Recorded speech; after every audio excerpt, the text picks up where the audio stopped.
All right, so you got a number of items here that you brought. So we're going to start out. We're going to start with this stuff. So tell us about each item and what's going on. And I want to know about your podcast too. So launch us off with what you brought here. Yeah, man. Well, thank you so much, Al, for giving us the opportunity to come out and sit down and talk with you, man. And so Eric McCalpine, and I am the co-host of the Tony Dixon and Friends podcast. For those that don't know, Tony Dixon was a former University of Alabama football player from Pickens County, Alabama, and he went on to be a second-round draft pick for the Dallas Cowboys. The other guy on the podcast with us is Kelf Bailey, who was a parade high school All-American from Central High School, and then it's me. The three of us have been friends since middle school and high school. Tony and I met at Upward Bound on the campus of Stillman College. So that program was centered around first-generation college students. Yeah. And Kelf Bailey and I were high school teammates, and fast forward, they became roommates at the University of Alabama from 1997 to 2001, and I went across town at Stillman College in Tuscaloosa as well. Well, what we're doing today with our Tony Dixon and Friends podcast is we sit back and share our life lessons and experiences, hoping to inform, educate, and inspire others to break their mental glass ceilings and also to create an environment of vulnerability. Mm-hmm. You think about life after athletics.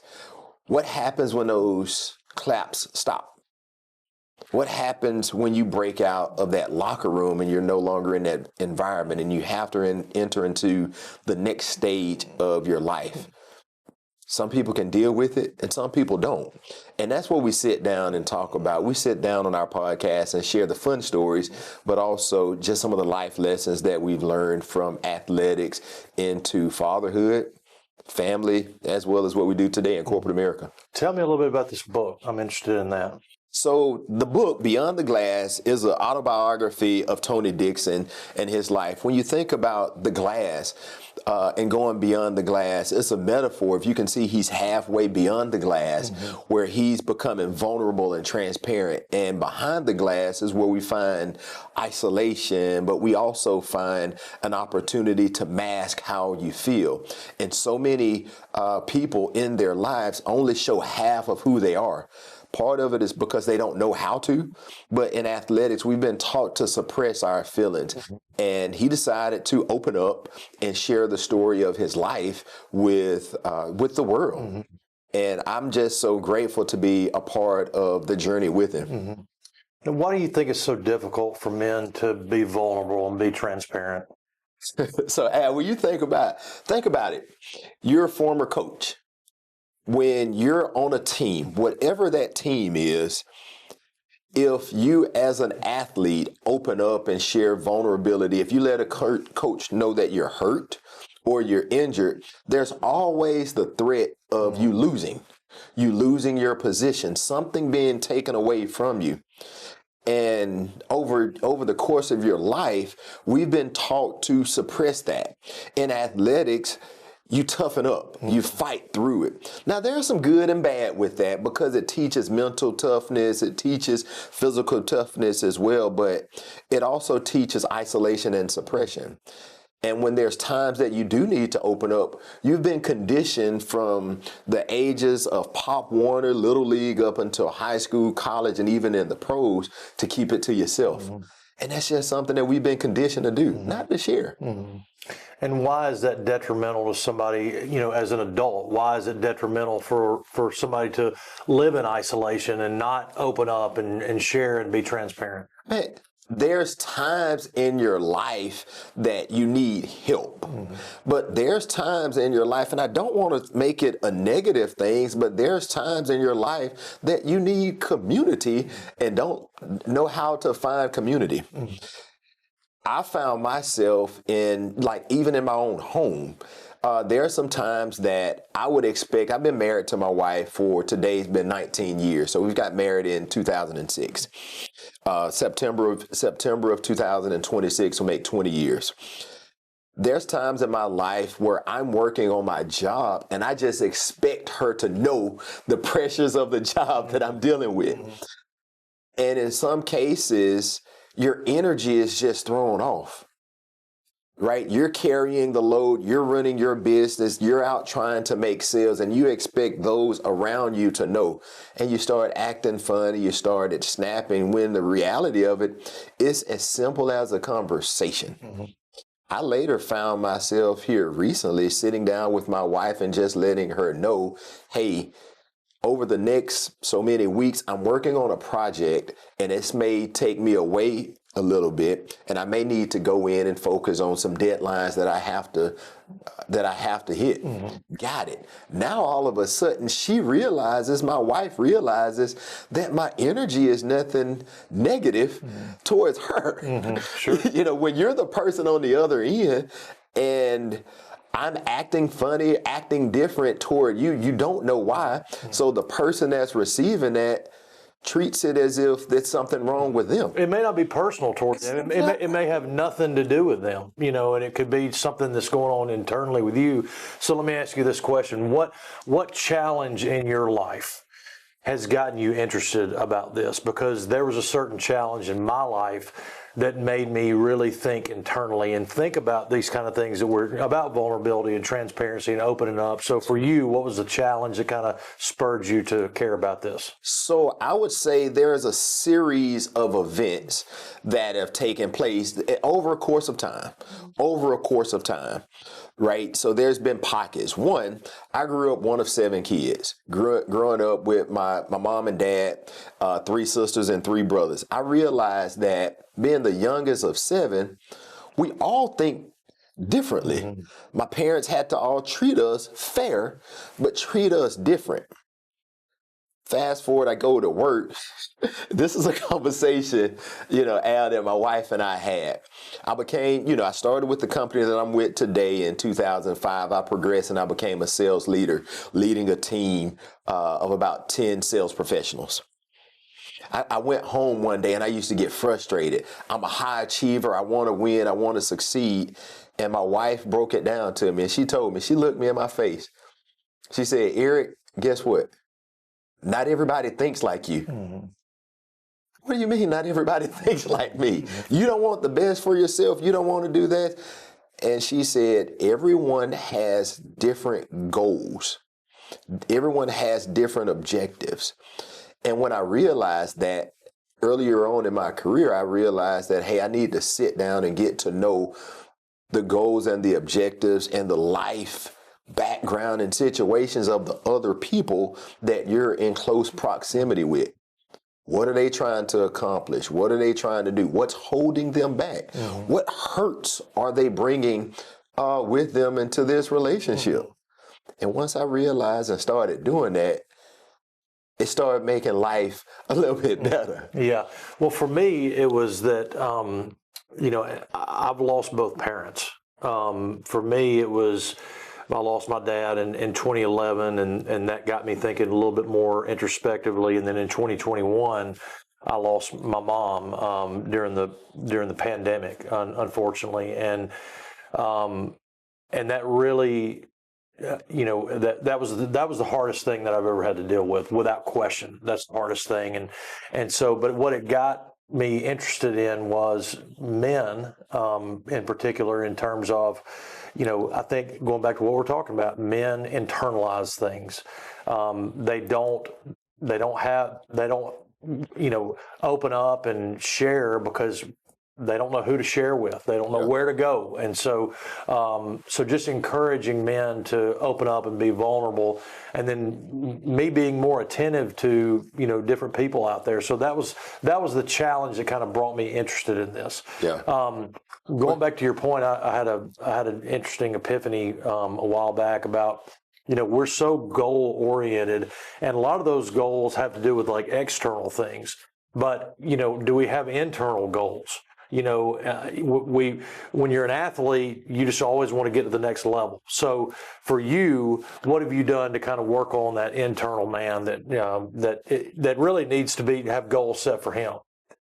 That happened to me with life and matriculation through life and just growing up, because I'm in sales. One of the things, if you know anyone who's in sales, you have a goal, a target in business that you have to hit. And everyone's trying to chase that trophy. I've been that guy. I've chased that trophy. I've won, I've lost. I've had some collateral damage along the way.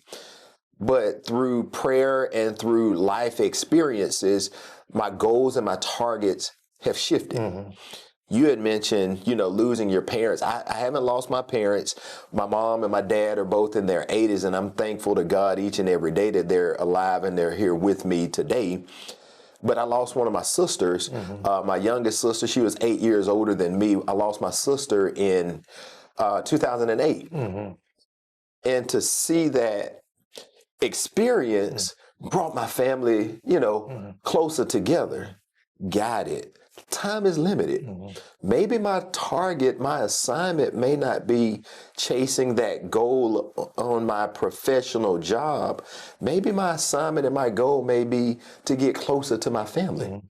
When you're growing up, I mean, like I said, if you're an athlete, and I think the way the world conditions you is, okay, I need to set goals, and those goals are, okay, if I'm in middle school, I need to graduate middle school, then go on to high school, then go on to college, then get a professional career. And that's how we're trained to think. Chasing it. You're chasing things that are out here. And so again, what happened to me was that when this happened with my mom and just me being a husband and a father, I mean, those things that had been put in front of me and that the Lord has gifted me. I realized that I was ill prepared for those things. Yes, he put a wife in front of me and he put children in front of me, and I felt like I was more prepared to be a father than a husband. But I had to work on the internal man, much more so than I'd ever worked on the internal man. So I just wrote some things down. I mean, like, when we set goals, and I want to talk about athletes here in a second, but when we set goals, are we setting goals? I mean, should our goal be peace? When you're thinking about that and you're a 17-year-old kid, you're thinking, well, I want to go play basketball at North Carolina. I'm not searching for internal peace. Balance. And that's something that you've achieved in life, is having balance, soul rest. Kindness, compassion, joy, all the fruits of the Spirit that we talk about. That wasn't in my goal setting. It wasn't. And so tell me about, what I'd like, to hear from you is, as you're growing up as a young student athlete, if you're going to go talk to a 16, 17-year-old kid, knowing the man that you are now, and the man that you've become, the balance and all these things that we've talked about that you have achieved, what would you say to that kid? I would encourage that kid to stay focused and achieve all of those goals that they're looking for, because there's nothing wrong with striving to be the best athlete on the team. There's nothing wrong with striving to be the valedictorian or salutatorian of your class. There's nothing wrong with that, because through that process, you're going to build relationships. Through that process, you're going to learn lessons.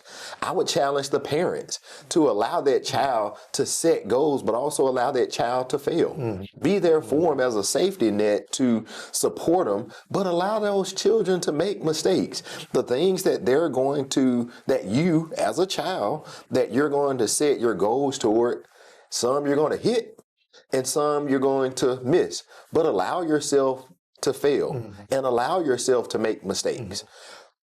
I've done all of that. You talked about goals. When I was growing up, I mentioned to you, Tony and I met in Upward Bound on the campus of Stillman College. I had 3 goals in life, and that's all I wanted to do, Al. I wanted to go to an HBCU. I wanted to play football, and I wanted to join a Greek-lettered organization. I wanted to join a fraternity. That's what I knew. That's what I wanted to do. I did almost all 3. That's what I wanted to do. And once I achieved those, got it, I set new goals. My next goal, I wanted to get married, and I wanted to buy a house. I wanted to become a father. And I've achieved all of those goals. Now, along the way, I made some mistakes, and I've had some failures. I've had some setbacks. but I always had those goals. Now that I'm in my 40s, to your point, my goals are totally different. Yeah. My goals are trying to sit down and make my mom and daddy proud of me, show my daughter that I love her, and show my wife that I love her as well. Yeah. And be the best example for so many men and women out there that I can at my church, Yeah. and my community, and on my job. And my goals are going to change all the time. Yeah. And I would say two things too. Number one, who's getting the glory?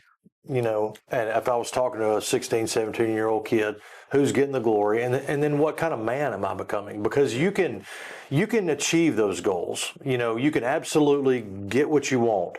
But what type of person are you becoming in the midst of all that? Yeah. And then who's getting the glory? I think as you mature as a believer, and this is something that really has been on my mind recently, and I struggle with this a lot, but is what are my motives and intentions? Yep. When you get down to, when you strip it down into, and you boil away my life, and you have what's left over. Is it, am I glorifying myself, or am I glorifying the Lord? And then, what kind of person am I? And so I think those things are important. So if I was going to tell a 16 or 17-year-old kid, I'd say, okay, who's getting the glory? Is it you? And then what kind of man are you becoming? So, but here's something with that, though. I've learned over time that there's going to be trigger events in your life. Mm-hmm. Some happen sooner, Mm-hmm. some happen later. But there's going to be a point in your life that's going to get your attention about something, mm-hmm. whatever that something is. You had mentioned the passing of your parents. That was a trigger event that got your attention. Yeah. Some people, it takes losing a job. Mm-hmm. That's a trigger event mm-hmm. that's going to get your attention. Whatever that trigger event is that happened in your life, our trigger event happened in 2008 with the passing of my sister. It brought me and my sisters and brothers closer together. Not that we were apart, but it was something that got our attention, that made us realize that life is too short. Let's take full advantage of it. Today, I watch the television and I see, people passing every day, both young and old. My parents, as I mentioned, are in their 80s. When I see people like Jesse Jackson passing and, so many others, I'm like, man, that could be my parents.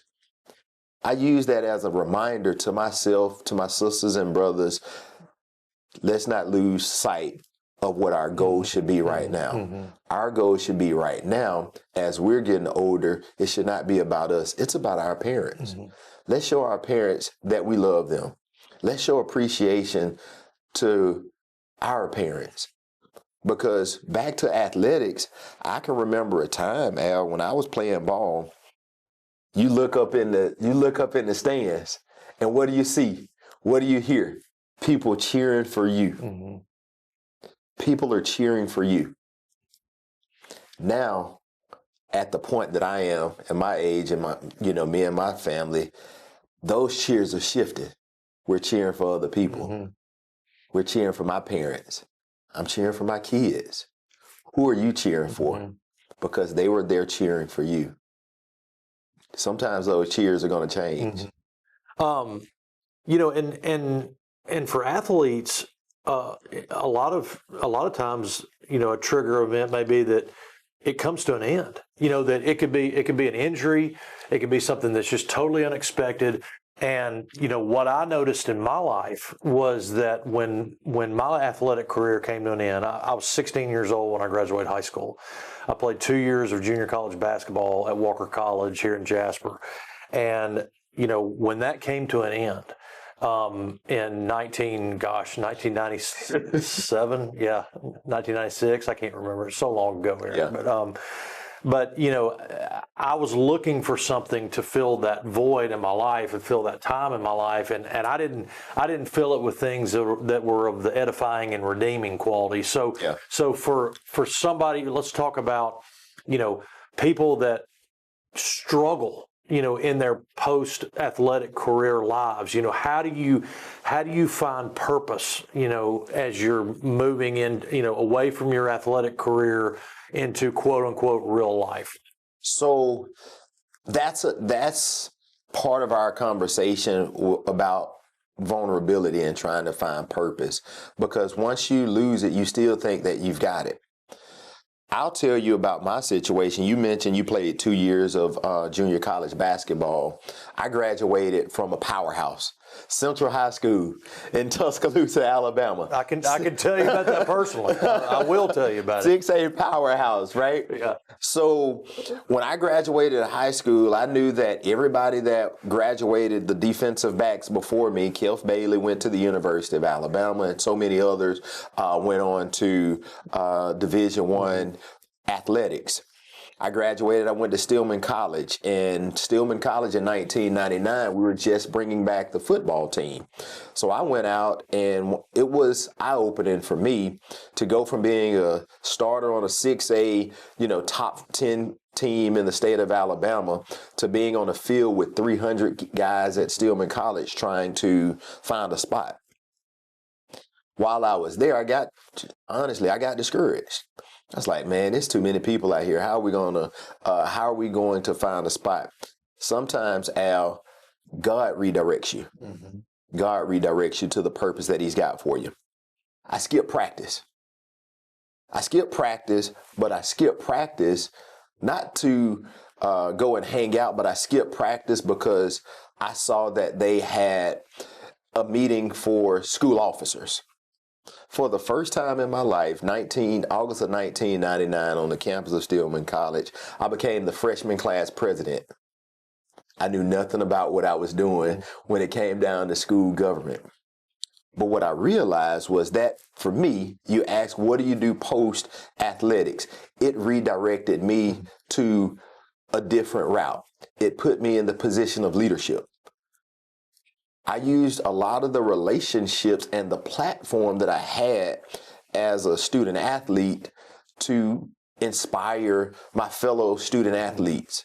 I created opportunities to do community service and volunteer work for the schools to show the kids in the school the opportunities that you had if you excel and do well. I found a purpose. I later on became SGA vice president and SGA president. So me eluding athletics put me on the path of leadership. Mm-hmm. Some people don't take the signs that they have from God, because there are some great moments and great things that you learn from athletics. I learned discipline. I learned structure. I learned teamwork. I learned community. But when those applause stop, to your point, and how it stops, that's another thing, man. Some people they stop through injury, and it pushes them into isolation. Some people could push them into addiction. Pushes them into addiction. Yeah. But it helped because I had a community around me. Not everybody has that. I would encourage your viewers and your listeners, for whatever stage of athletics that they're on, whether it's little league, high school, college, or even in the pros, to lean into the discipline that you learn from athletics, because you're more than enough. Mm-hmm. If you're enough to play athletics, God has given you the talent, more than just the physical talent. God has given you the discipline and the ability, both physical and mental and spiritual, to do great things. That's right. And, one thing, as you were talking, like they're kids that just, they put all their eggs in the athletic basket, and some of them don't have the foundation that you had. And I'm not saying that to disparage your journey at all. But some they don't prepare for that moment. I feel like, based on our conversations, that when that moment arrived and you stepped away from athletics and into the SGA, that you were prepared for that. You had the foundation for that. So what would you say to the kid who is not preparing for that academically, and they've got all their eggs on the athletic basket, and they have no clue that, hey, this is coming to an end. This could come to an end soon, and very soon, if something happened like an injury. So tell us about that. Yeah, so for those kids that are searching for something, that may not have the foundation. Although you may have a foundation, your foundation in some cases may teach you how to or how not to. Mm-hmm. People go to athletics for different reasons. Some go to athletics for a safety net. And when it comes to an end, I would challenge them again to lean into the structure that they've had. Mm-hmm. It may take some time. It may take some time for them to realize, but lean into the community that you have in the locker room. And you may have to reposition yourself and find a different community. It's hard to start over. It's hard to start over. But if you open up and allow other people into your space, you'll realize that you're not alone. You're not alone. You're not the first person that had your career suddenly ending. Mm-hmm. And once you find the space of vulnerability, whether it's in middle school, high school, professional, whatever level you're on, you'll find out that you're not alone. I know we're talking about athletics, but it's no different than running a business. Mm-hmm. It's no different than being in sales. Your sales career, your church, or whatever business that you're in may suddenly come to an end. And once you open up, and you'll find community, and you'll realize that you're not alone, and you have all the equipment inside of you to still go out and do something great. And you may be the example that somebody needs. Mm-hmm. You may be the example that somebody needs to show how to move to the next chapter in your life. Okay, so I told you I'd tell you about Central, so I want to tell you my Central stories. Okay. 8th grade, I'm playing at Maddox Middle School for Greg Tinker, who was my dad's best friend, and he's been my mentor for like 40 years. Okay. And we had a pretty decent little basketball team, and we were okay. And shorts about right here. But anyway, we had Central on the schedule, and this is back when they had Roosevelt Sanders. This is probably about 10 years before you went through. And so they prance in there to Maddox Middle School gymnasium, and they've got some guys that are 6'2", and they are playing above the rim during warm-ups. Yeah. And we look over there, and we're like, oh, my goodness. And so we get beat 60-15.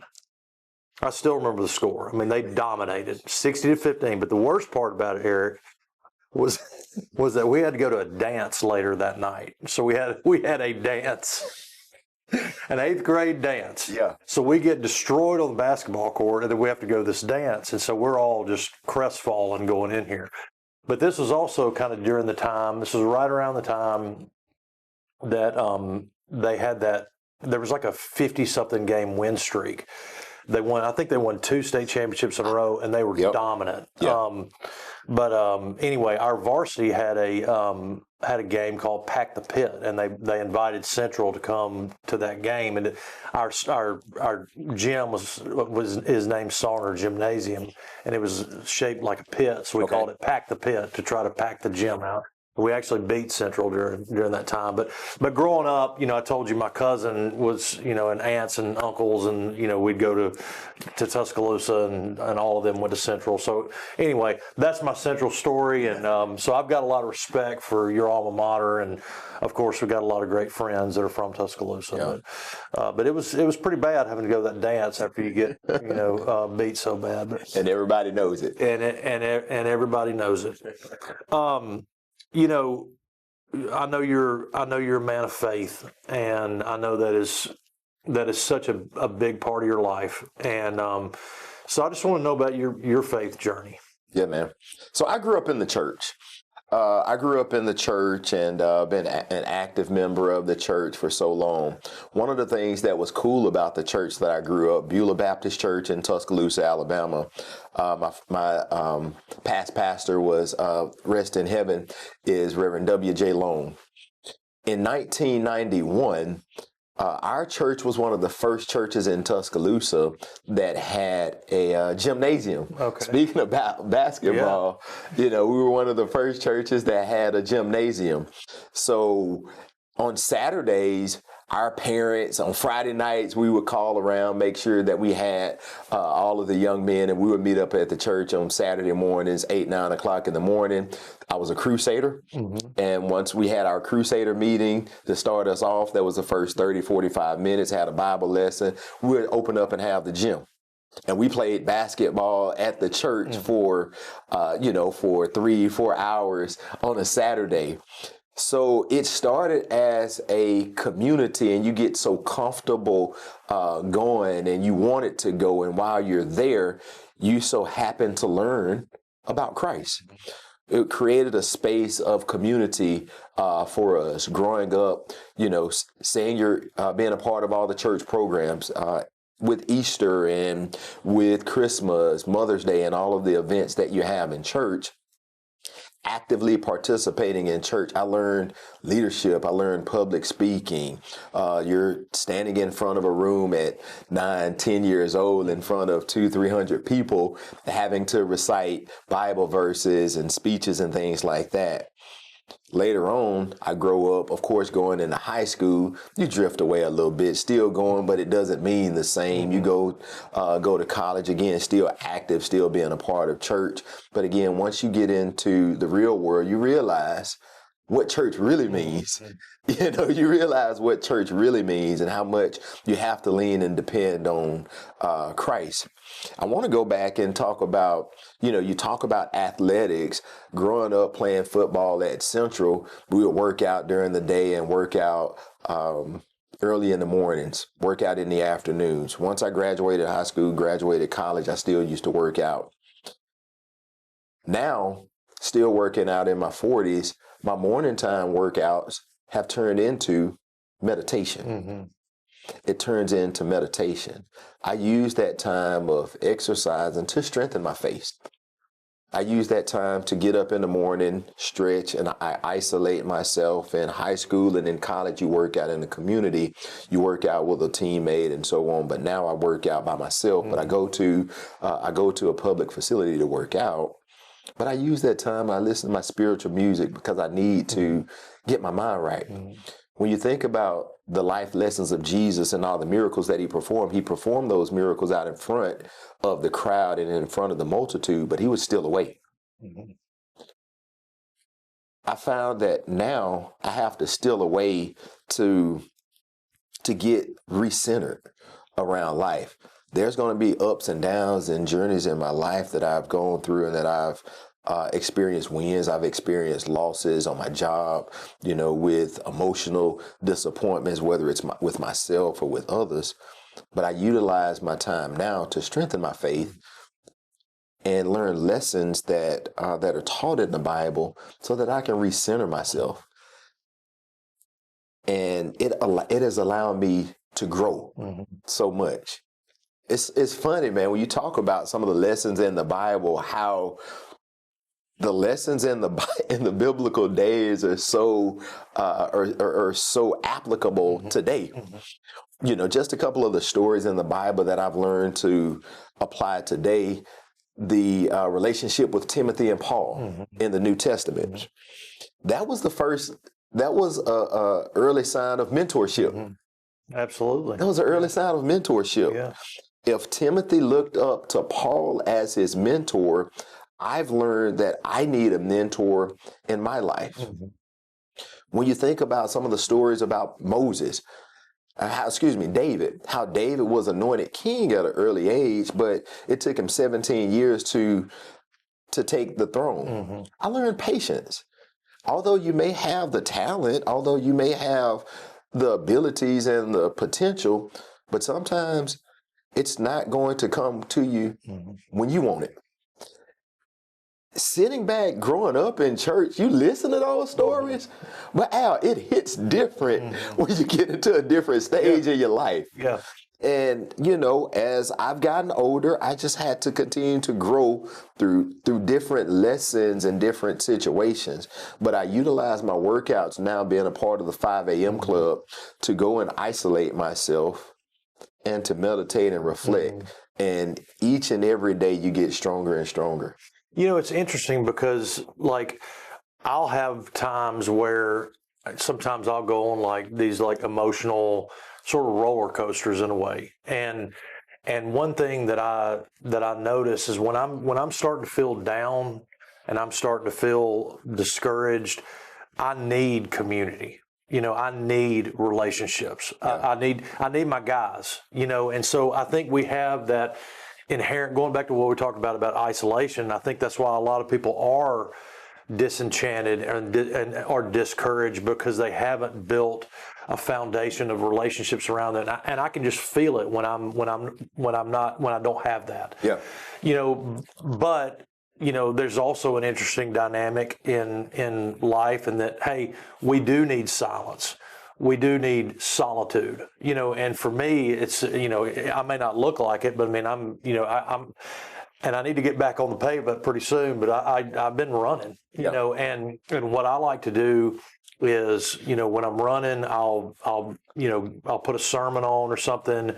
I'll put some worship music on, and I'll just, I'll just worship. Yeah. And so that helps me so much. So, I mean, and I don't like this extrovert introvert stuff. I don't like that at all. I mean, like, because, I think that I can be somebody that I love to go around town and talk. I'm a talker, but then there's times where I just need to. You got to turn it off. You got to turn it off, and I need to be by myself for just a minute. That doesn't mean I'm an introvert or an extrovert. It just means that, hey, this is kind of the way the Lord has designed us, in that, we need relationships, but we also need that time of self-reflection. You have to, man. And it's funny you talked about going out and, getting on the pavement and running or whatever. I sit back and think of some of the activities that athletics has taught you. Athletics has taught you fitness. Athletics has taught you lifting weights, running and things like that. But now it has taught me a different purpose. I'm a runner. I like running. So I run with a group in Tuscaloosa every Saturday mornings, and we get together. We start as a community. We open up. Everybody sees. We'll have an early morning pep talk every Saturday morning at 6 o'clock. I've been running with that group now for about 2.5 years. Now you go out working out in the morning. Now here's what I wanted to give an opportunity for inclusion for all of your listeners and viewers. We're talking about running, we're talking about exercise, and I'm talking about it in the morning, but whatever that activity is for you, you may need to find an opportunity for solitude and meditation, whether it's cooking, whether it's gardening, whether it's basket weaving, whatever it is. You just need to find your activity of peace, hunting, yard work, of reflection, whatever it is. I just so happen to find mine in physical fitness. Man, I'm in there working out some mornings, man, and I'm listening to spiritual and uplifting music. And sometimes you talk about you listening to sermons, sometimes it hits me, and you get in there and I get to crying and I get to, reflecting. I look around, I want to make sure nobody else is. I'm in here lifting weights. I want to make sure nobody else is catching me crying. I have to wipe it, and say that it's sweat. But I take that time and listen to some of those messages, man, and there's great things that you have going on. There's also troubles and situations that you're going to find in your life. But when I feel that moment, that song comes on, I hear that message of encouragement, of inspiration. And you have to find a way to position yourself to allow that spirit, to allow God to speak to you, whatever that is. You made an interesting point in that, there's a purpose, like if you are done with your athletic career, it's, I think part of it is being able to have faith that the Lord is going to use you, and maybe He's going to use you in a different way. And I know that there are times where something comes to an end, and it is hard, to deal with that. Again, you could get fired, or there could be an injury or something, or you're just not good enough to go on to the next level, but having faith, and that's and to me that's what faith does. That's what living for the Lord does, is it gives you that sense of purpose that, okay, my athletic career may be over, but there's something for me, there's something else for me out there that the Lord has for me. And I can't imagine not having that and not having that belief that, like, hey, okay, God can still use me. He has still gifted me talents and abilities. So that 40-year-old, linebacker that played in the NFL, that just got done with his career, and he's thought nothing about anything else other than playing NFL. He can use that linebacker for his glory. That linebacker is made in the image of God, and he can have a second career that may even be more beneficial and more purpose-driven than playing in the NFL. Yeah, man. But you have to, along with having faith, you have to be able to listen and catch those signs. Sometimes it's not about you. Mm-hmm. Sometimes God is using you as a vehicle to bless and help somebody else. Absolutely. The lessons that you've gone through and the situations that you've gone through may be positioning you to help, encourage, and teach someone else. Mm-hmm. And that's what I've learned through athletics. I'm going to go back to our podcast, the Tony Dixon and Friends podcast with myself and Tony. We had a group that we had once I graduated Stillman College. Tony's a couple of years, and he's been in the NFL with the Dallas Cowboys, and we call ourselves the Positive Young Men of West Alabama. We would go back to the campus of Stillman College in Tuscaloosa and host a football camp. Mm-hmm. We would go back and host a football camp. We did that for right around 7 or 8 years. The cool part about that, you got to check out the entire story. We would bring kids from West Alabama, from down in Linden. We had a bus that came from Jasper, mm-hmm. kids all around Tuscaloosa, that we would give them the opportunity to go to a college campus for the first time. Tony being in the NFL, Terry Jones, you remember Terry Jones, yeah. played with the University of Alabama with the and Terry Jones Jr. Terry Jones Jr. I'm sorry. Yeah. Played with the Baltimore Ravens, and he was a couple of years older than I was. But Harold Bishop played at LSU, and then he went on and played in the NFL for years. We would go to the campus of Stillman College, and when you would think you're a middle school, a high school, yes, those guys were the NFL, but now we sit back and self-reflect. It was inspirational for some of those middle school guys and high school guys to sit back and get a chance to meet NFL players. Although you may not go to the NFL, but you can do something. There were kids that we later on, fast forward, that were kids in our camp, and now they attended our camp, but that connection that they made by meeting those professional football players put them on the trajectory to want to do something athletically. Now we sit back and reflect. There's guys that came back to our camps that are now head coaches for high school football, that are now educators because they got a chance to go into a college football camp. Tony sits back now and we tickle about it. The assignment may have been to go to the NFL, but it may have been to use you to go back to Reform, Alabama, to Pickens County, for me to go to Central High School, to utilize the campus of Stillman College to create inspiration for somebody else. What's your assignment? Athletes can have tremendous success in their chosen sport, but they can completely blow it. And look, I've seen it in my own life. Believe me, I can blow it as a husband, and I can blow it as a father, And so if you're talking to an athlete, because they can have tremendous success, but in their personal life, they can't get it right.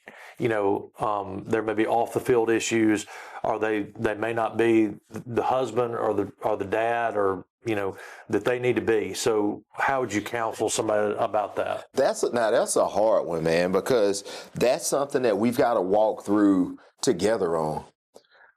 because what you realize in your life as an athlete, you've got one goal, one activity that you have to accomplish. Two, right? You're a student athlete, so you have to have the grades and the academics, and you want to be good in your chosen sport. But what I've learned, man, as I've gotten older, as a man, you're so multidimensional. You're multidimensional.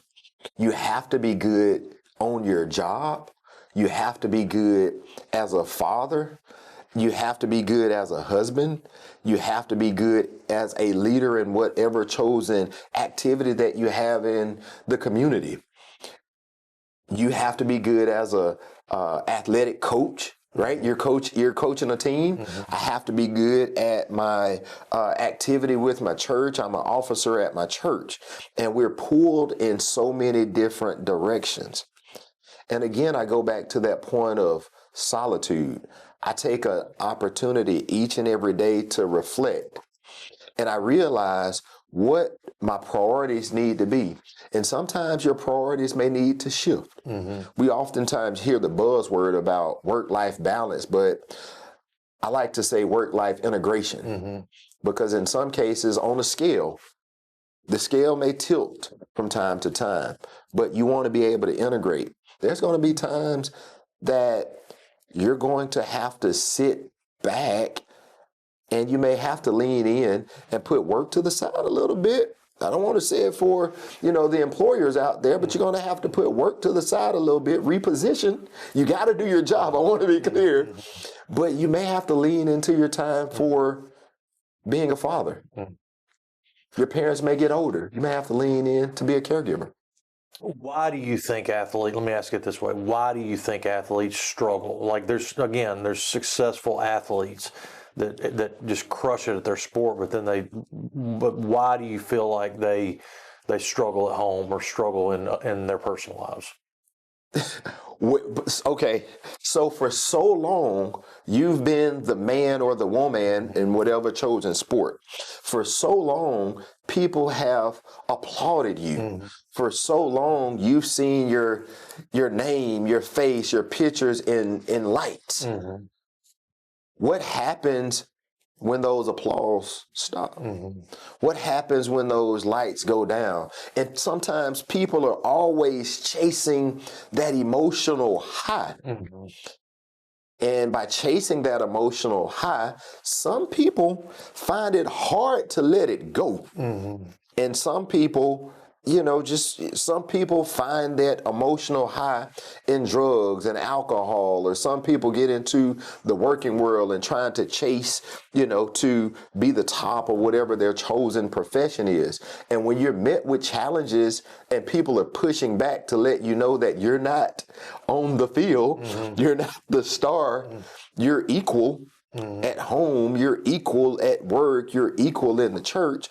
Some people find it hard, man. Yeah, hey, you may be the man on the basketball court or the baseball diamond, but I need these dishes unloaded. Yeah. Right? I mean, yeah, that's great. You got 1 million followers, but the baby's crying. Yeah, and that's a struggle for so many people.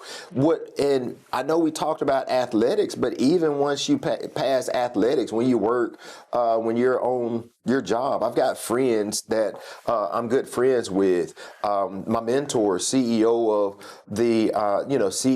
of one of the state medical facilities.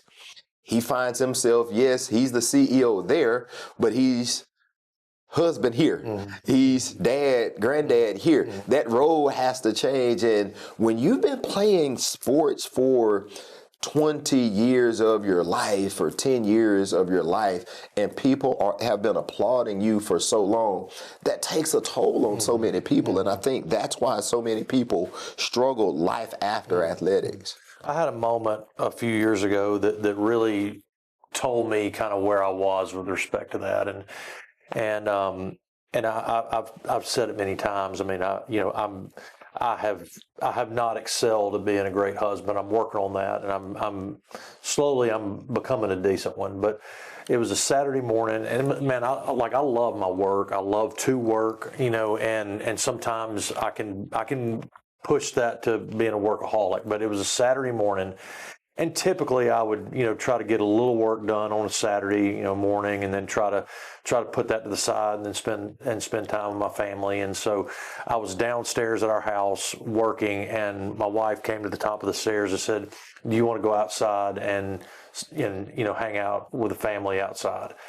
And I mean, I grumbled about it. I was just like, I'm working, like I'm busy, and like you're going to ask me to do that. And I got outside and I was kind of huffing and puffing a little bit, and it was like the Holy Spirit just hammered me over the head and said, "Al, you've got your priorities way out of whack, man." Yeah. And so what I realized was we pour into what we value. Absolutely. And so at that moment, I'd placed too much value on my work. And going back to what you just said, shifting priorities. Okay, I'd place my value and really my self-worth.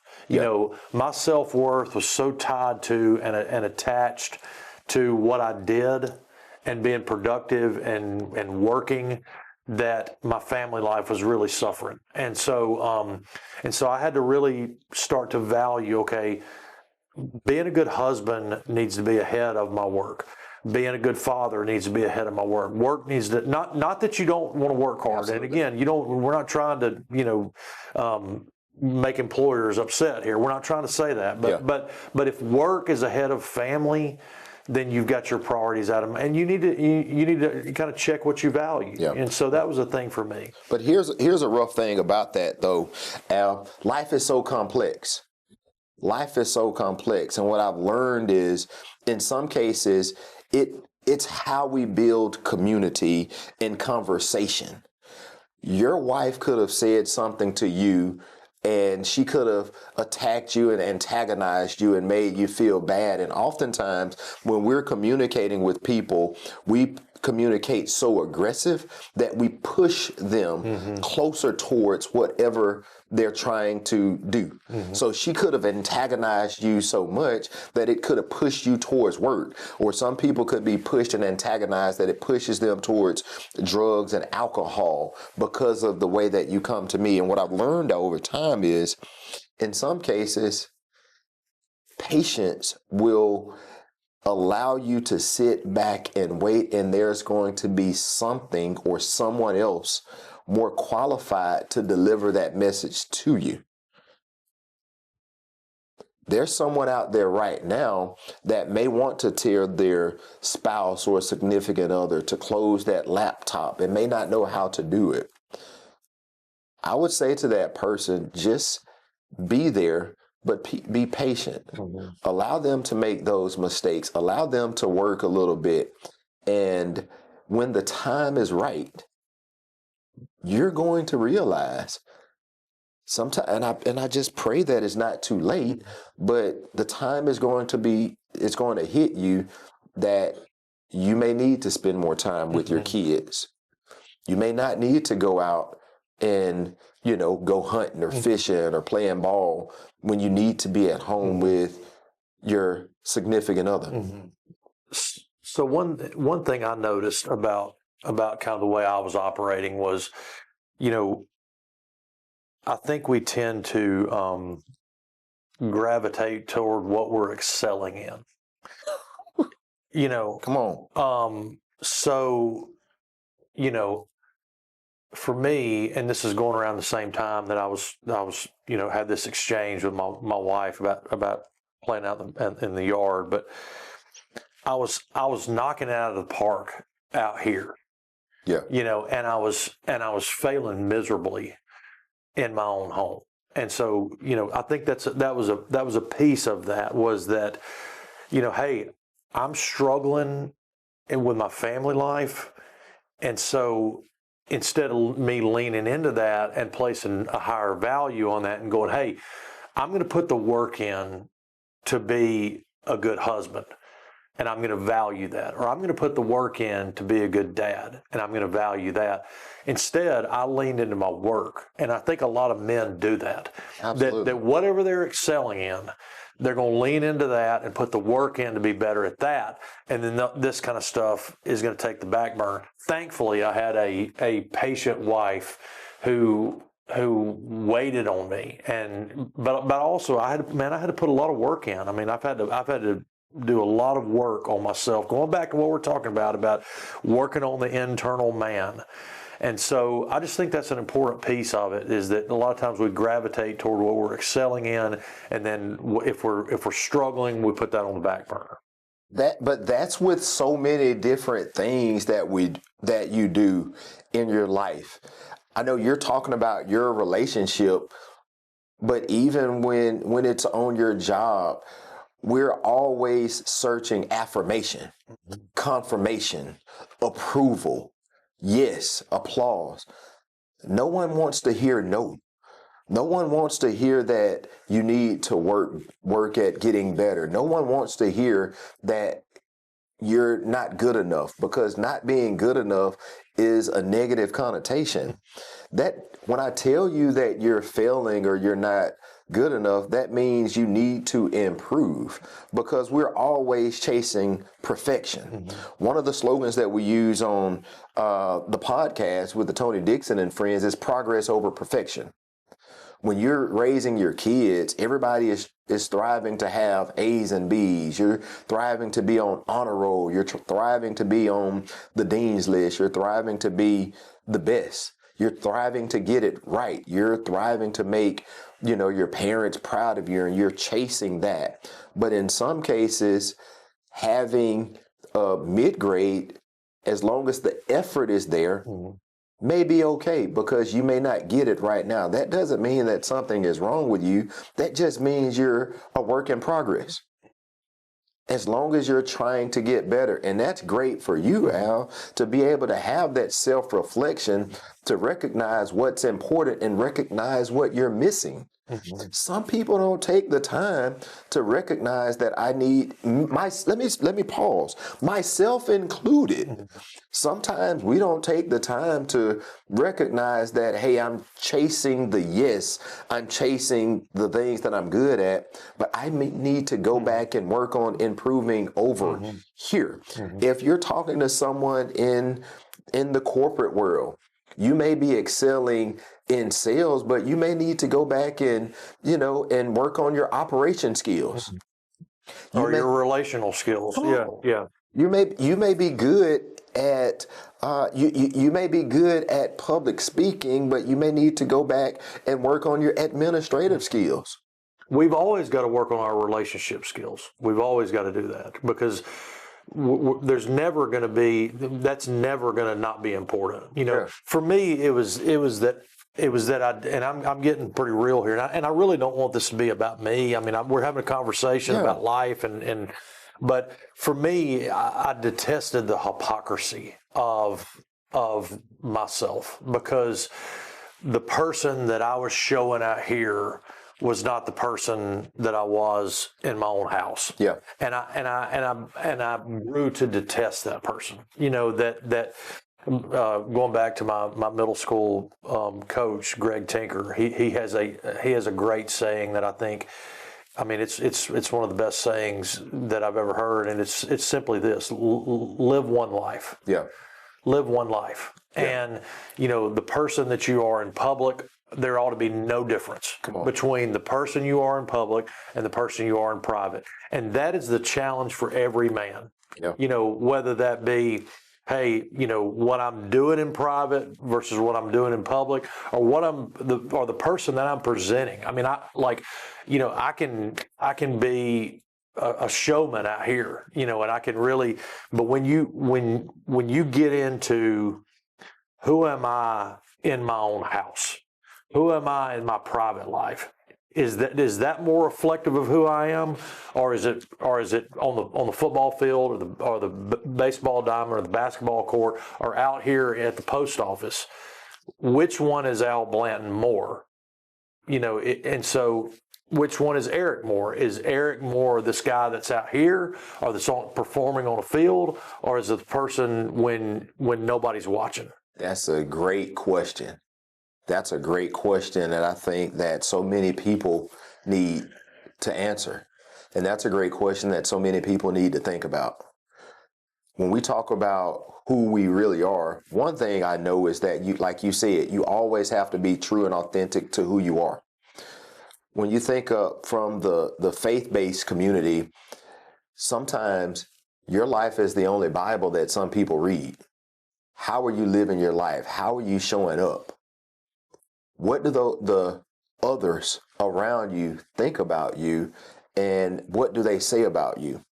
That's easy to say, Al, but one of the parts that is so difficult is, do you really want to know who I am?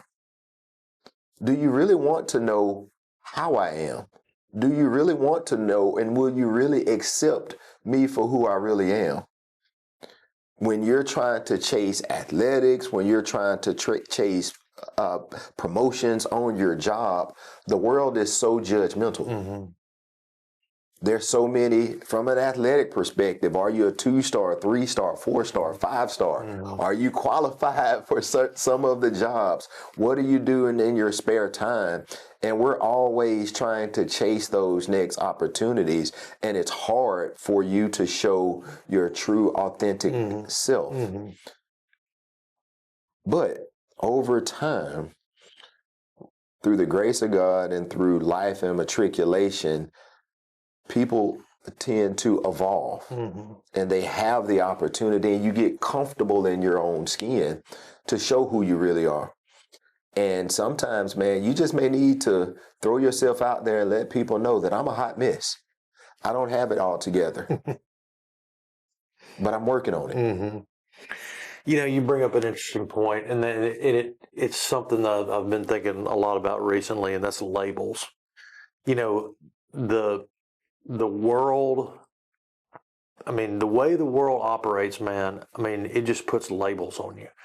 And like, you know, whether that be skin color or the number of stars you are, you know, on the football field, or, you know, again, going back, introvert, extrovert, and you know, and there's whole, like, you know, social media pages for introverts and extroverts, and like, and you start to kind of embrace.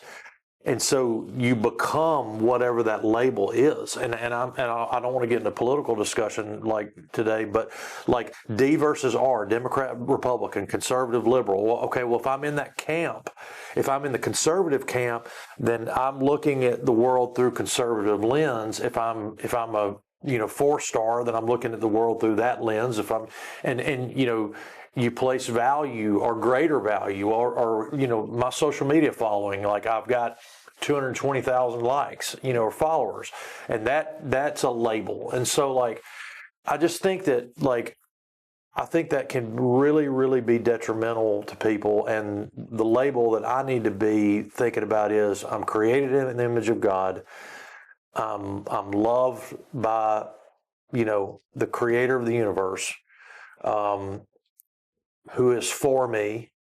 And that's the label that I need to operate, you know, throughout this life, yeah. You know, and all this other stuff is secondary to that. It doesn't make as big a difference as that. And that's how I look at life, and that's how I approach life. Yeah, and same here, man.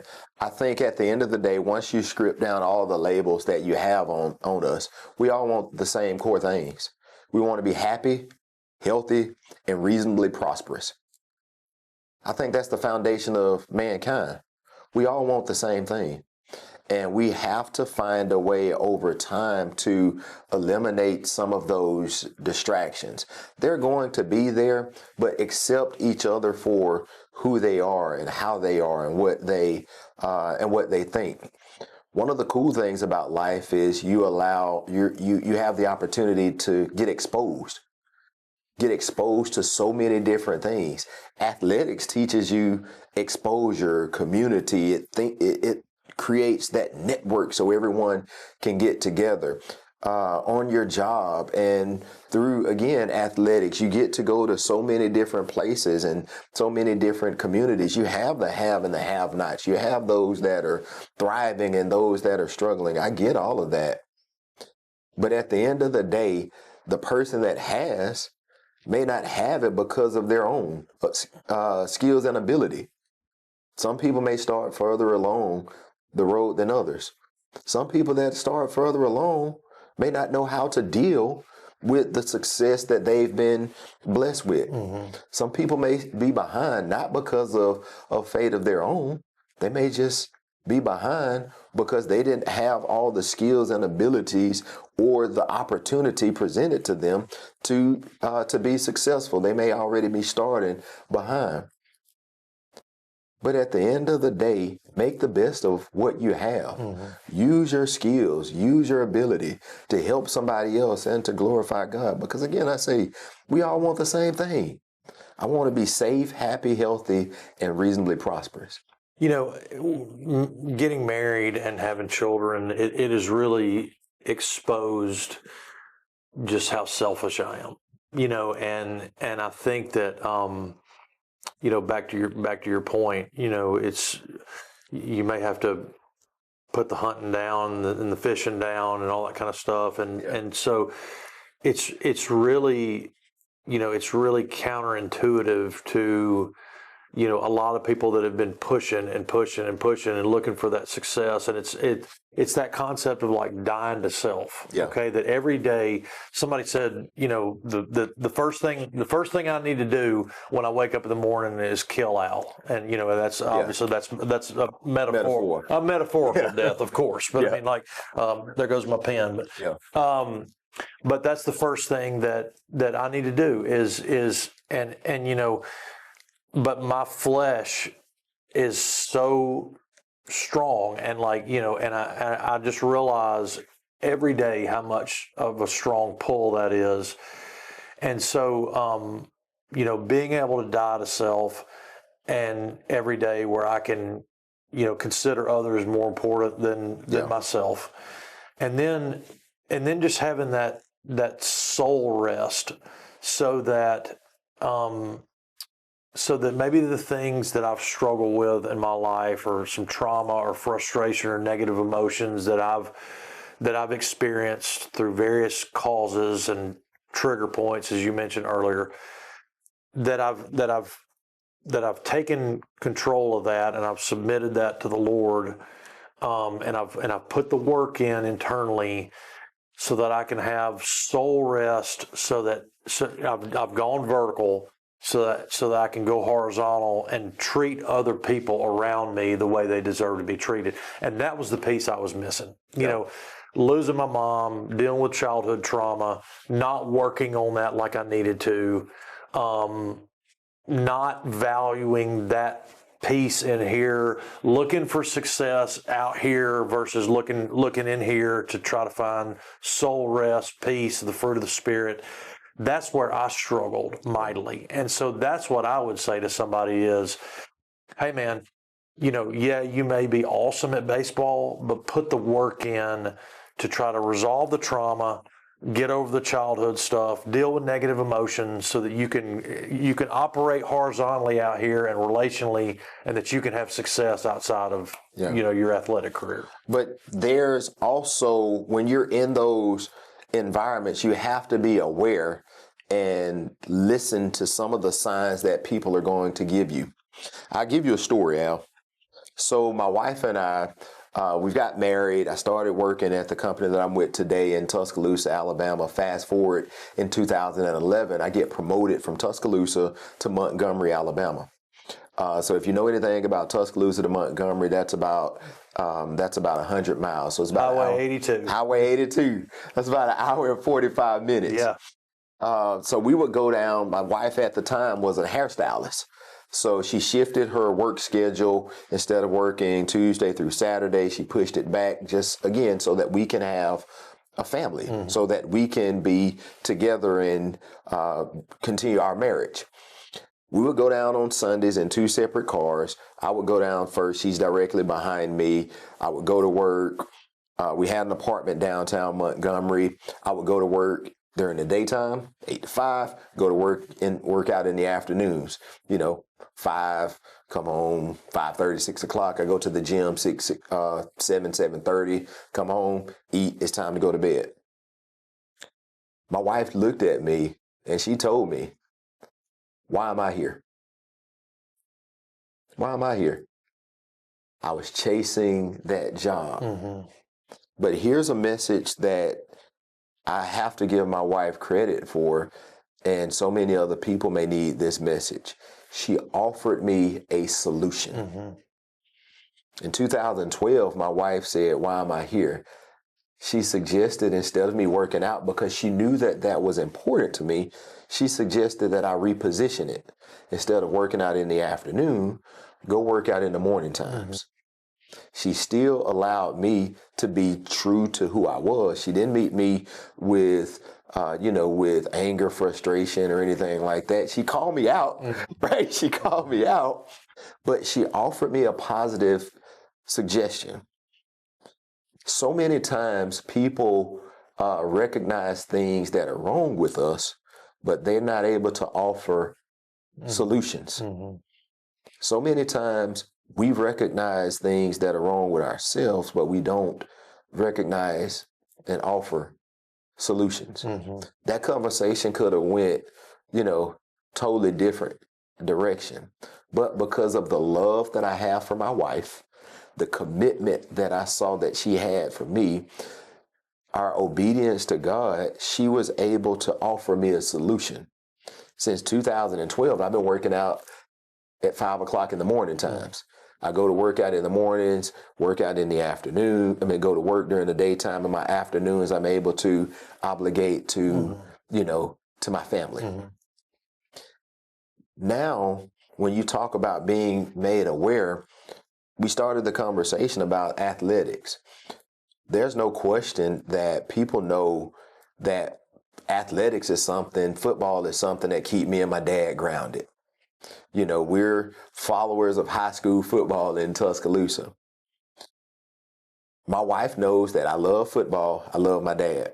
So she knows, and everybody knows, that on Friday nights at 7 o'clock, you're going to catch me and my dad at a high school football game in Tuscaloosa. Mm-hmm. But she allows me, for the fall, to have Fridays to spend with my dad. She doesn't get mad. She doesn't get aggravated, and anybody knows that.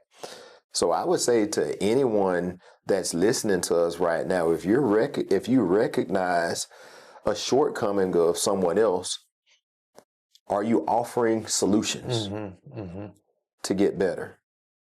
Are you offering ways of improvement for that individual to get better? Mm-hmm. Or are you only meeting them with criticism? Because again, if you're only going to come to me with criticism, it's going to push me closer to chasing what I'm doing, which is pushing me further away from our relationship. But I think a lot of people, and you were able to receive that, in a way that was productive, and you changed your schedule and you're willing to bend, but some people that they think it's everybody else's fault. They've got a little bit of a victim mentality. They may be not willing to bend. So to your credit, and I think that's such an important thing. And I think that is such a hang up for people, that it's always everybody else's fault, and they don't take personal responsibility. It's part of a narcissistic mentality that's really permeating society right now. That it's somebody else's fault, and I don't need to look at, I didn't do anything wrong, so I don't need to look at myself and change the way that I'm doing things. As a matter of fact, you're the person that's in the wrong. So to your credit, you receive that, and sometimes that can be hard for men to receive. Like, hey, absolutely, I need to do what, and so I take things personally. I take things. so much can be disrespect for me, and I'm so big on disrespect, and sometimes not everything is about disrespect, but at least you're able to absorb that, change your routine. Now that's something that has been beneficial to your marriage for 14 years now. Yeah, and it is. But I think part of it is finding those safe spaces. We have to put ourselves in position to receive an example. I've got a great example with my parents. I've seen where my mom and dad have had to bend over time as my dad's work schedule changed, being with sisters. My mom may have to lead here, my dad may have to lead there, and seeing the example. Finding space with peer mentorship. Finding friends that you may admire their relationship or admire them. That's another problem that we have, Alice. So many people, it's hard to give credit to other people. Mm-hmm. It's hard to look somebody in the face and say, I admire you. I admire you. Mm-hmm. I respect what you're doing. And when you can find somebody that you admire, that you respect, whatever it is, you may need to sit down and have a conversation with that person. And what you'll learn and you'll realize is that they've made mistakes, mm-hmm. and they will be willing to pour into you and help you out and help you redirect yourself with your shortcomings. In athletics, there's always the upperclassmen that take on the underclassmen. Mm-hmm. As a mentor and a protege. In your relationship, why is it so hard for us to take some of the core values and principles that we've learned from athletics into our relationship, into fatherhood, into corporate America? Mm-hmm. There's people that we've respected and admired that we've learned from. Now that target has just changed. Well, and one thing I've had to, this is not the Al Blanton show. I mean, this may be, but out here, we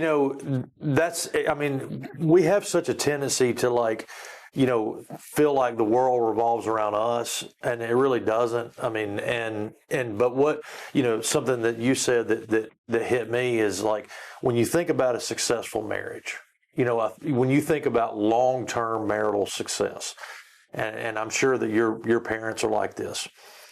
It's two people that are willing to die to self. Yeah. That's the formula. But where does that formula come from? It comes from the Bible. Consider others more important to yourself. Be committed to one another. Labor and suffer together. All those principles are there. Yeah. So that's what's important in life, man, is, considering others. That's, people, if somebody asks me, why do you believe the Bible to be true? I would say that's the reason, because the world is touting, hey man, you do whatever you want to do. You be you, just be yourself, whatever, all this kind of stuff. And Scripture's saying, hey, die to self. Yeah. Consider others more important. You're not the universe does not rotate around the axis of you. Come on. And so be others focused. Put others ahead. You first versus, hey, it's all about me, man. It's all about me. And so that's why I believe the Bible, and that's why I believe there's long-term success in relationships. Yeah. So. Yeah. And sometimes you just have to. Sometimes people learn these lessons at different stages of their lives, and some people may not have the examples that they can go and lean on. My parents today have been married for 54 years and counting. Wow. Right? They've been married for 54 years and counting. There's never been a time that I had to worry about, my mom or my dad leaving, or wondering where my mom was, or wondering where my dad was. Well, now I have to, because my dad retired and now he's always trying to find a hobby. Maybe at the pond. Yeah, he might be at Lowe's or Sam's or something like that, and he'll just walk out and leave. Work project. Yeah. Right. But I've always had that North Star that I can go to. Yeah. In the world that we live in today, you've got social media. You've always had books and television shows that you have the ability to choose. Yeah. You can choose what examples you want to follow. Yeah. You can choose the leadership that you want to have. And by that choice, you have the ability to decide on how you're going to work on your relationship, or how you're going to be a servant of others, or how you're going to be a servant of your spouse or your kids or your parents or your community. Yeah. You know, the last thing I want to talk about is, and I've been thinking about this a lot, and you know, just I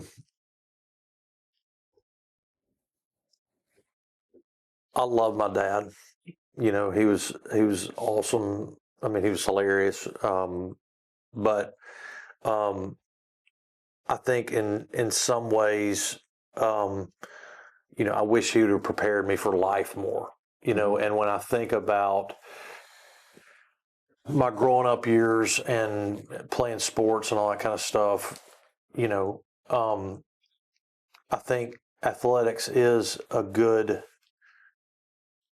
training ground for life, but I feel like maybe those young athletes maybe are not getting as much about that as maybe they should. You know, are we as coaches, or are we as teachers or administrators, are we, you know, we may be preparing them for college, you know, we may be preparing them for the ACT, you know, but are we preparing people for life? Are we preparing people to go out into the world and be successful at life, you know? And so how important is that, you know, for a 16-year-old kid to get life skills, to understand how to navigate some of these challenges? I mean, this is what we've been talking about the whole time, but like, what's your take on that?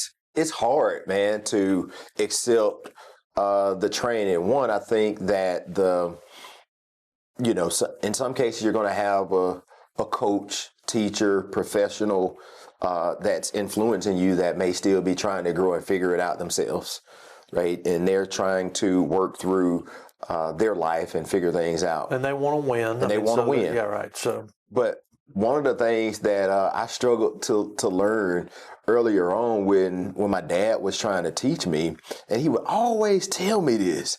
He would always tell me this, and it never made sense until I got older. He would tell me that the math teacher wants you to be good in math. The coach wants you to be good in football, wants you to win, but I want you to be good in life. Like, Dad, I'm just trying to play ball. I'll figure life out later. Okay? The math teacher wants you to be good in math. The coach wants you to win games, but I want you to be good in life. And it was the consistent message from my dad that I didn't listen to at that time, but it resonated as I got older. There's some people that may have and some people that may not have those people that are pouring into their lives right now. For those that are there with you, that are able to pour into you, be aware of what has happened or has not happened to you. And you either need to do or don't do what you wanted to happen to you. So if you had someone speaking positivity into you, if you had someone that was there to set an example for you, you continue that on. But if you wish and regret that no one did, but you are aware that you needed it, you be the change. You be the change and speak into those. But there's no magic formula. There's no one size fits all that you have that is going to prepare you for life. Because in some cases, the person that you're expecting to have you prepared for life, they might not be prepared for life. I had an epiphany about a little over a year ago, and you know, as I mentioned, I've struggled to be a good husband. And being a dad comes a little bit more natural to me. And so what I noticed that I was doing was like, and again, I hate saying this because I don't want to beat my dad up, because I idolize my dad and I love my dad, but just the verbal abuse that I got from him, and the example that he set with respect to that was not a good one, and so I've done a really good job of going back to what you just said, not putting that on my children, because I'm talking to them, and I've done exercises in therapy sessions. It's like, go back and talk to 12-year-old Al on the baseball field the way he deserves to be talked to. Yeah. And so, and I haven't put that on my children. For the most part, I've blocked that, and they don't anger me, and I talk to them the way I talk to my 7-year-old the way 7-year-old Al should have been talked to by his dad. Yeah. So let me help you out though here, Al, and I'll defend your dad, my dad, and all the dads that are out there. In some cases, you showcase love with strength. Mm-hmm. I'm not saying I don't know how your dad, your relationship was, but in some cases, love was shown as a sign of masculinity. Mm-hmm. And we show tough love. But now in society, we've evolved mm-hmm. to the point of vulnerability, relationships, telling each other that I love you. But not only, in some cases, the role of a man used to be the provider. But now you have to be so much more than just the provider. You have to be the provider. You have to be the protector, and you have to be the prophet. Mm-hmm. You have to provide for your family by going to work. You have to protect your family to make sure that they're safe, but you also have to be the prophet in your home and speak life into mm-hmm. your family. Not everybody has been given that example. Well, that whole generation, not the whole generation, but that generation, it was harder for them to express emotion towards us, tell them they loved us, tell them they're proud of us. Our generation, we're doing that. Yeah. But what I noticed was that although I didn't put that on my children, I was putting some of that Big Al stuff on my wife. Yeah. And why was I not protecting my wife in that regard? Because I would protect my children in that regard. Why was I not protecting my wife? And I really had to do some work on that. I really had to try to, because that negative example wasn't rolling over into the kids. It was rolling over into my relationship with my wife. And I've had to really unpack a lot of that and sort of back out of that mentality. One thing I laugh about this was like my dad was he took the authoritarian, mindset about my way or the highway, like, shut up, and just do what I say. Yeah. That didn't work with me and my wife. I found that out real quick. We're not going, that model, it was like, let's scrap that thing and throw it out of here. That ain't going to work with my wife, because you might get a haymaker to the jaw.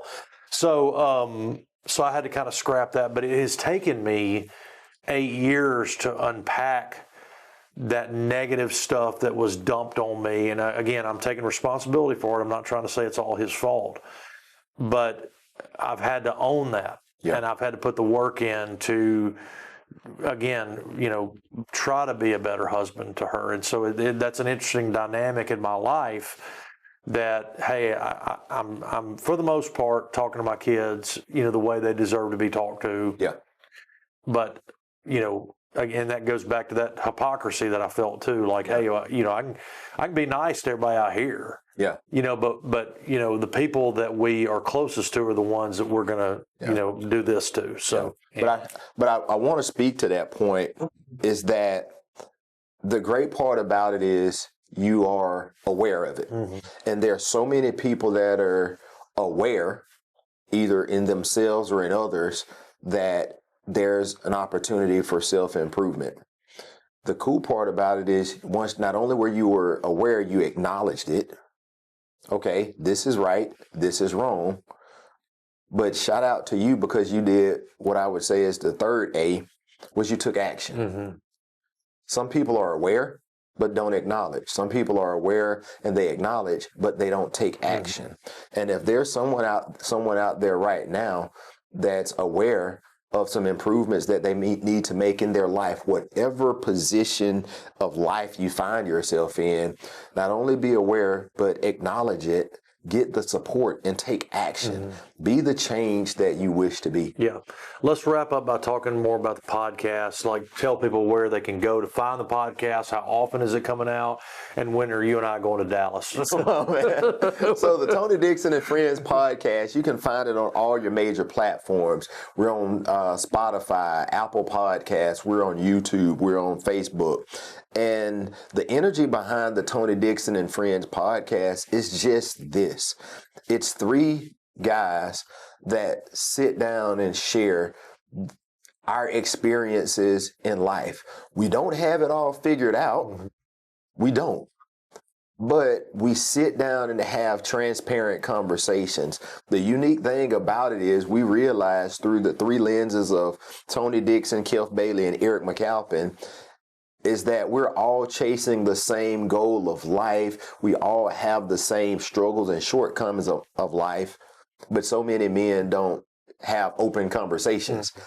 And we just try to go out and educate and inspire others to have vulnerable conversations and to have transparent and open conversations. And we want to encourage you to break those mental glass ceilings in your life. Now, do you typically fly Delta, or how are you? American will be your opportunity to go from Birmingham to Dallas. That's a direct flight that leaves the Birmingham airport about 4 times a day. Well, let's try to go during Texas Rangers season, because as you know, I'm a big baseball nut. But, yes, sir. Man, this has been awesome, and I've really enjoyed the conversation, and we need to do this more often. So we can definitely come back. Yes, sir. Thank you, man. Yes, sir. Yes, Enjoyed sir. it. Thanks, Yes, Eric. Uh-huh.